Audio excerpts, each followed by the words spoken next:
Oui, effectivement, et je dirais même plus encore, non seulement de consulter, parce que le danger de juste consulter, les gouvernements le font, ils vont consulter les gens, mais est-ce qu'ils prennent note vraiment de leurs priorités, ce qu'ils veulent, et l'inclure et changer les projets de développement? Souvent, ce n'est pas le cas. Alors, bien plus que juste consulter, mais de participer de A à Z dans toutes les étapes du programme, voire même de contrôler le développement qui les affecte, au sens suivant que on va décider sur les priorités, on va décider du concept du projet, la conceptualisation du projet, la planification, la mise en œuvre, le suivi et l'évaluation du projet. Que la population soit partie prenante de toutes ces étapes-là. Parce que souvent, lorsque ce n'est pas le cas, on se retrouve à faire des choses qui, ça peut être bon ou mauvais, mais ce n'est pas vraiment ce que les gens recherchent. Je donne comme exemple, il y a souvent des gens de l'extérieur qui pensent que l'alphabétisation est la plus grande priorité, par exemple. Ou même que les petits fours que les gens utilisent, les femmes surtout, à domicile pour faire de la cuisson avec du kérosène, ils risquent de se brûler.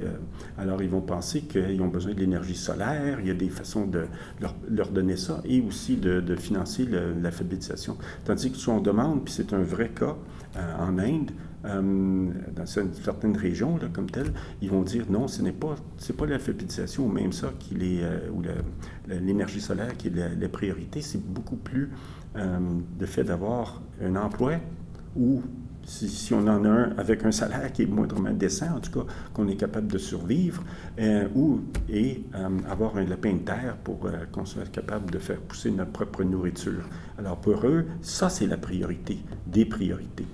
Après ça, bon, si jamais ils ont plus de revenus, mais à ce moment-là, ils peuvent se permettre de se payer ces autres choses, dont des frais de scolarité, par exemple, ainsi de suite. Alors, mais là, il faut leur demander, il faut écouter, il ne faut pas juste l'imposer de penser que nous, on sait de l'extérieur que c'est le cas comme tel. Il faut faire très attention de ce côté-là. Souvent, même le concept de faire du développement ou de développer les pays du Sud ou des communautés ou de développer des gens, ce concept-là est dépassé. On parle beaucoup plus d'accompagner, de ne pas développer. Les gens se développent eux-mêmes et nous, le mieux qu'on peut faire, c'est bien écouter, mettre nos oreilles et bien comprendre ce qui se passe sur le terrain. Puis après ça, on peut peut-être fournir de la formation, fournir des ressources matérielles, financières, peut-être même humaines, mais vraiment de les accompagner. C'est eux qui mènent leur développement. Nous, on les accompagne, on les appuie, on travaille en solidarité avec eux et elles.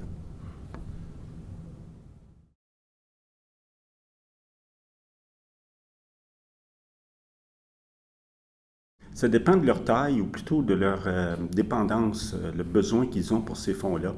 Un pays comme la Chine, qui est assez grand, énorme, dire, l'aide publique au développement qui leur est octroyée, c'est un petit pourcentage vraiment de toute leur activité économique ou le budget du gouvernement. Alors la Chine même, elle a pu dire à la Banque mondiale qui essayait d'imposer un certain nombre de conditions, elle leur a refusé. Leur a dit non, à ces conditions-là, il n'y a pas question. Après ça, la banque a dit ah bon, vous aviez eu raison à ce moment-là de faire ce que vous avez fait. Tandis qu'un pays comme le Mozambique, en Afrique australe, leur budget est à 60% vient des fonds de l'étranger. Alors, ce gouvernement-là a beaucoup plus de difficultés à choisir une stratégie de développement qui vraiment est la leur. Ils peuvent toujours, en théorie, dire oui, on va écrire, on va décider de notre stratégie, ce qu'on appelle un cadre stratégique de lutte à la pauvreté. Ils peuvent décider de ce plan, normalement c'est sur 5 ans, et décider de n'importe quoi à l'intérieur de ça, mais les autres gouvernements vont dire, bon, vous avez choisi ça, nous, on ne finance pas ça. Alors, même avant de l'écrire, ils savent pas mal, les gens, les pays donateurs leur ont dit à peu près ce qu'ils aimeraient, les genres de choses qu'ils aiment financer, ainsi de suite. Alors, ils le savent en l'écrivant. Et comme de fait, le Mozambique a choisi un modèle assez néolibéral d'ouverture sur ces marchés, de laisser toutes sortes d'investissements étrangers rentrer dans le pays, etc. Alors, on peut décider si c'est bon ou non, mais le pays lui-même n'avait pas vraiment le choix. Alors, les plus petits pays, même de moyenne taille, ont moins à dire. Ils doivent, en théorie, selon la déclaration de Paris, c'est un accord sur l'efficacité de l'air, c'est un accord international qui a eu lieu en 2005 et on voulait vraiment resserrer puis dire que non, au lieu de toujours imposer de l'extérieur les politiques de développement, que le pays pouvait choisir. Alors, il y a 5 principes et les 2 premiers, le premier, c'est sur l'appropriation par les pays du Sud de leur propre stratégie de développement, ce que j'appelais le cadre stratégique. Et en deuxième lieu, l'alignement de tous les pays donateurs et même les ONG d'appuyer cette stratégie-là sur 5 ans. Alors, le principe est là, c'est écrit, ils ont signé, gros accord, ainsi de suite, mais depuis, on voit que c'est pas toujours le cas, comme j'ai dit, même c'est peut-être pas aussi officiel, aussi ouvert, dit de façon aussi ouverte, mais derrière la scène, disons, les pays savent ce que l'Occident va leur financer et ce qu'ils ne financeront pas. C'est peut-être un peu moins le cas avec les grands organismes multilatéraux, comme le Programme des Nations Unies pour le développement, où là, il y a peut-être un peu plus de liberté parce que il y a une bonne partie des fonds viennent de l'Occident, mais pas complètement. Alors, il y a un peu plus de flexibilité, mais même là, c'est assez difficile. Cela dit, il y a encore plusieurs pays bon, c'est peut-être pas nos priorités, mais c'est mieux que rien. On est mieux d'accepter cette aide-là que rien recevoir. Alors, même s'il y a d'autres choses qu'on aimerait, ils sont mieux avec ça que pas du tout.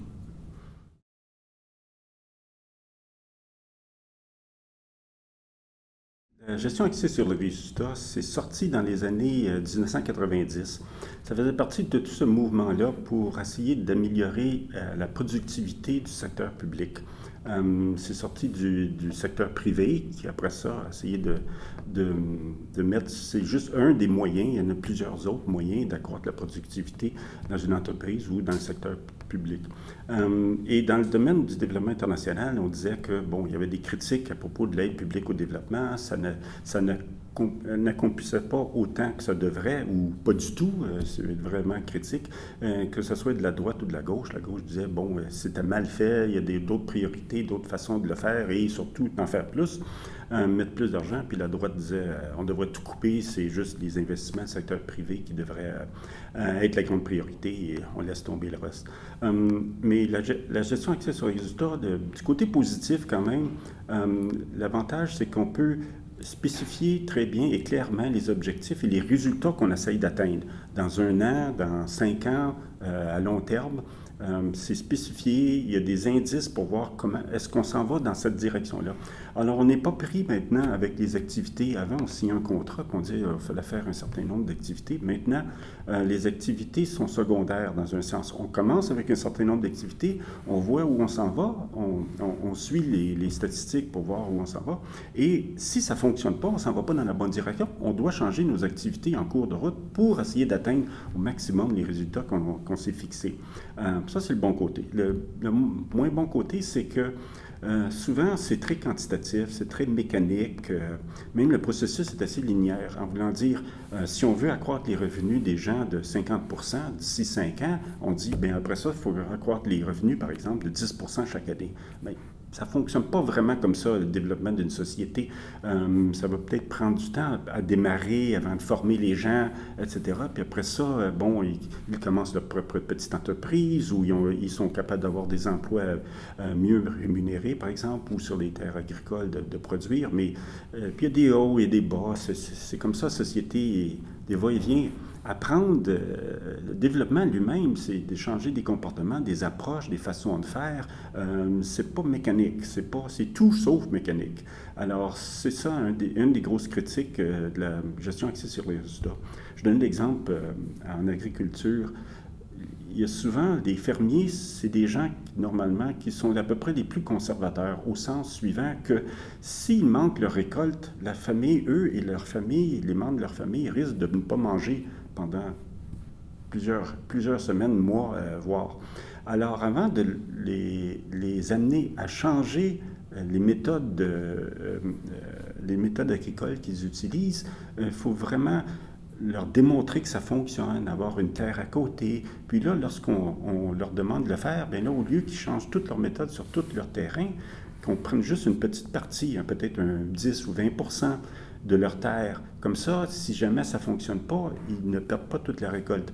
Alors là, ils essaient ça, on voit si ça fonctionne dans les conditions, parce que c'est bien beau en théorie où ça a fonctionné dans le laboratoire quelque part, sur le terrain, même à côté, il faut voir qu'ils soient capables de le faire. Alors, ils vont essayer ça, puis si ça fonctionne, bien, l'année suivante, on va en faire un 20 de plus, puis l'année suivante, peut-être la moitié des terres ou plus, puis ainsi de suite, jusqu'à ce qu'ils viennent être confortables. Alors là, dans une gestion axée sur résultat, si on savait fixer, mais là, que toutes les terres soient changées d'ici tel an pour augmenter la production de tel et tel, attention là, faites attention.